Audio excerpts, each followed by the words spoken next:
Hi, welcome to my channel. Hey, as promised, we're back. We're going to go ahead and take off from this last brush metal demo, and what we're going to do today is we're going to add contours to this. Okay, so what I'm going to do is I'm going to go ahead and hide this layer, and we're going to kind of do the whole thing over again, but we're going to go ahead and create the contours first, and then add the brush metal afterwards. All right, so let's go ahead and go to our layer in our file. Let's go ahead and just kind of turn that off. Okay, so that kind of disappears. It's still there. We'll come back to it, but maybe at a later time. But let's go ahead and create a new layer. Okay, we'll call this layer 2. And we'll call this brushed plus contours. So we see the difference between the two. Okay. All right. Now you don't see anything yet because I haven't rendered it. But what we want to do now is we want to go ahead and reuse the path. So I'm going to turn that on again. You see it popped up. Let's go ahead and hit the third button, make that active, and let's do the same thing. Let's go ahead and grab the same gray, and I think the light gray is pretty cool. That'll give us a range to burn, dodge and burn. Okay, so go ahead and bucket fill that. Okay, and looks pretty good. You're happy with that? Go ahead and deselect it. Okay, and what you're going to do now is you're going to go ahead and use your pen device, or you can use your mouse if you feel comfortable, and we're going to go ahead and engage the dodge and burning process to then create recessed and highlighted surfaces. Okay, so let's go ahead and kind of get comfortable here, and let's go ahead and drop down from our bucket to our dodge tool. And again, remember, whenever you're dodge and burning, or burning that for right now, always work with a soft tip. Okay, soft tool, and you want to open up your brush to whatever size you need, and always remember to watch your exposure. Okay, when you go 100 exposure, regardless of what the burn rate is, it's going to come out really dense. So I usually like it around 15 or 20%. So just to get started with, and again, always make sure it's soft and it's of the size that you need. Okay, and let's give that a go. All right. So let's go ahead. I'm just going to go left to right horizontally, and you can start to see already there's a contour that's happening. Okay, and if you feel like you want to have a little bit of a deeper shadow, just go ahead and press down a little harder on the screen or on your mouse.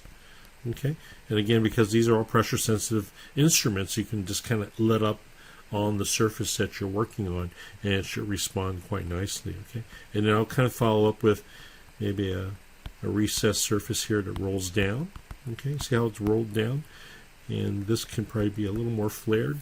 Now if you feel like you're getting a little too much darkness too quickly, just open up the brush a little bit more. Okay, because we're already at the very end, we're already at the very softest brush possible. Okay, and you can always, oops, sorry about that. We can always pull down the exposure as well, but I think I'm pretty happy with the exposure.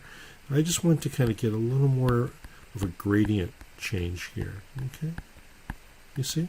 Okay, I think that's enough. And when you dodge and burn, make it a habit to go before and past your object, and that's going to give you the smoothest burn of dodge and burning. Okay, so let's go ahead and shift over to the dodging tool, and let's go ahead and double check our settings. Again, very soft, pretty good size, and the exposure rate is okay. We might be able to pull back on that and just press down, and now you can kind of see the highlight. Now you see I'm kind of pushing the highlight towards the ridge here, because that's actually where it's going to get pretty bright, because that's where the sun's going to hit it first.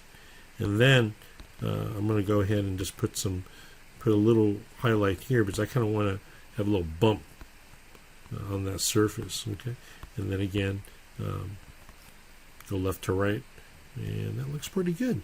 All right, yeah, I think that's plenty for now. All right, so let's go ahead and now create the brush surface. All right, so again, with the same surface active, again, we're on the same layer, we haven't changed things, right? We're going to go ahead and add some noise, so we'll go to filter, we'll add some noise. Okay, I'm going to pull down the, now I know, remember in the previous demo I said, let's go aggressive. I'm going to pull down a little bit less than what I had before. I think I had like 108% or something like that. I'm going to pull down to maybe around 80 or so.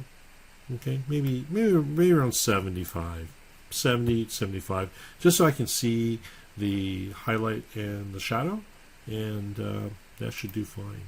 All right. And remember how we did the noise, or how we took the noise and we created a motion blur.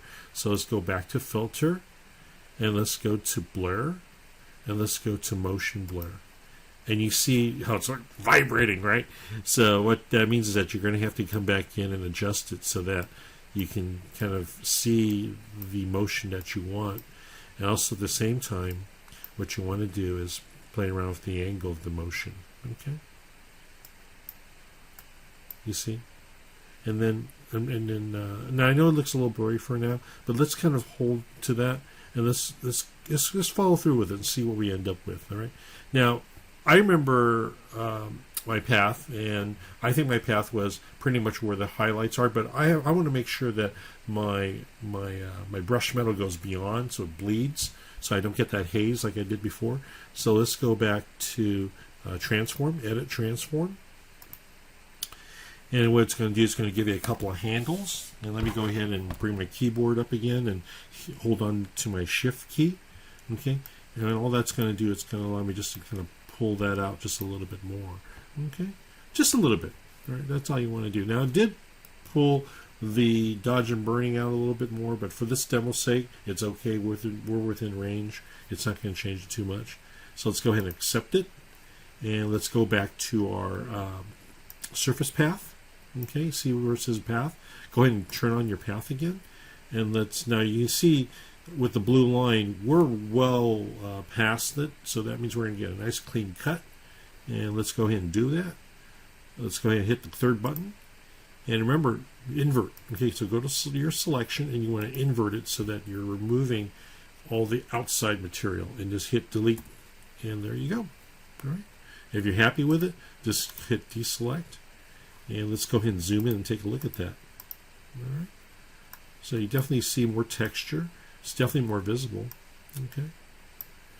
All right. Now I have a little more time on my demo. I want to kind of show you what you can do, because there are times when, you know, the question always comes up. Well, I want to put this in perspective because I really, I know what it's going to look like in elevation, but what would it look like if I took that elevation view and put it in perspective?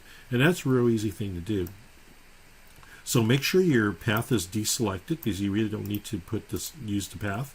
And you want to make sure that layer is active. So let's go ahead and make that layer, make sure that's visible. Now make sure your previous layer is invisible, because if that's still visible and we transform the upper layer, that's going to show up. So let's make sure that's off, right? And it is off. This is on, all right? So let's go ahead and go to transform. Let's go to edit transform. Okay, but rather than just free transform, let's go to transform perspective. Okay, so go to the one below, right, and hit perspective. And what it's going to do, it's going to give you these handles. I think it gives you like 8 handles. I think, yeah, 8. And it gives you a chance to shift from the middle or from the sides. And what we're going to do is we're going to grab the handles from the ends here, okay, depending on where you are. This is, let's say this is traditional convergence with vanishing points to the far left and right. So what I'm going to do is I'm going to choose the handles on the right side, and you can choose the extreme ones, right, top or bottom. All you have to do is choose one, and you just pull on that, and look what happens. Look what happens. See how that just kind of converges back? Okay. And then when you want to put a little more depth in that, you can grab the opposite handles and pull them outward. Look at that. Isn't that neat? And you get a sense right away. I'm going to pull out just a little bit more because I feel like we're all a little cramped here. Okay, and then we're just going to go ahead and pan over to the middle, and we'll zoom back in just a little bit so you can see it. But you see, look at that. Now all that's missing is probably coming in here with an eraser tool and making adjustments. Okay, and I think I'm going to do that just really quick so you can kind of see three-dimensional transformation this will go through. So I'm going to go grab my eraser tool, and I think I'm going to go 100%, and we'll go small, and we'll go full opacity so we can really see the material being removed. Okay. And this one I'm just going to go ahead and use my pen tool so you can see what's going on. And I'm just going to, well, actually, let's go to a smaller brush because that brush got really small because I forgot I went back and converged. So I won't have the luxury of taking out that much. But let's go ahead and just kind of simulate that. So I'm going to take a little bit off of this surface as I'm coming up to the highlight. Okay. And then I'm going to come down here once I get past the crest. I'm going to dive back in. I'm approaching, oops, getting a little overzealous there. And then I'm going to come down in here and hit that slight roll. Okay. I've done it as smooth as I can, but you can start to see right there that it's starting to look really three-dimensional. And here is a very, this is a really slight surface change here. So I'm just going to kind of do a little loop-de-loop here and just bump that up. And I might come back up a little bit on this side and then ramp it down to the edge. Okay. All right. Now you can also do that with a path if you want, much cleaner execution, but I just wanted to show you very quickly with just an eraser tool how you can pull out a contour and create a three-dimensional effect. Okay, so that pretty much does it for this video, and you see how easy it was, just coming out here, dodging and burning, and then coming back over and just using the technique that we shared previously with using noise, right, and your motion blur filters. All right, so that does it for this demo. Stay tuned for more demos. They'll be coming up shortly. All right, thanks for watching.